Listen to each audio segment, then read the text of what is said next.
সারা দেশের মধ্যে স্বচ্ছতার নিরিখে আগরতলা পুর নিগম শ্রেষ্ঠত্বের শিরোপা লাভ করতে সক্ষম হয়েছে।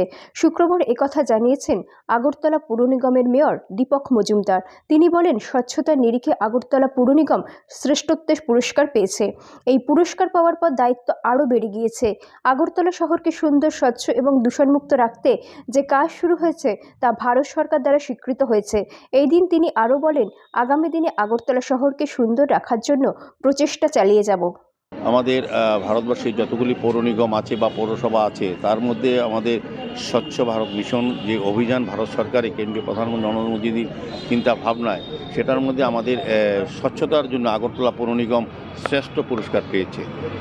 গত পরশুদিন আমাদের মাননীয় ডেপুটি মেয়র মনিকা দাস দত্ত মহোদয়া এটা পুরস্কার ভারত সরকার থেকে নিয়েছেন। এটা গর্বের বিষয়। আমাদের দায়িত্ব আরও বেড়ে গেছে। আমরা আমাদের 2018 সালে আমাদের পৌর নিগম দায়িত্ব নেওয়ার পর আমরা প্রথম যে কাজটা শুরু করেছি এটা হচ্ছে স্বচ্ছতা।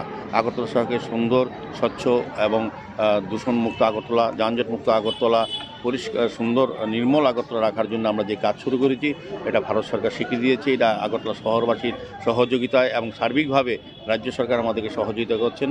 আমরা এই কারণে ভারত সরকারকে ধন্যবাদ জানাই, নগর দপ্তরকে এবং আমাদের রাজ্যের মাননীয় মুখ্যমন্ত্রী প্রফেসর ডক্টর মনীষা নীতিশ সরকারকে এবং সর্বোপরি আগরতলা পুরবাসীকে এবং আমাদের যারা কর্পোরেটরা দিনরাত পরিশ্রম করে আন্তরিকভাবে শহরকে সুন্দর রাখার জন্য পরিচ্ছন্ন কাজ করেছেন।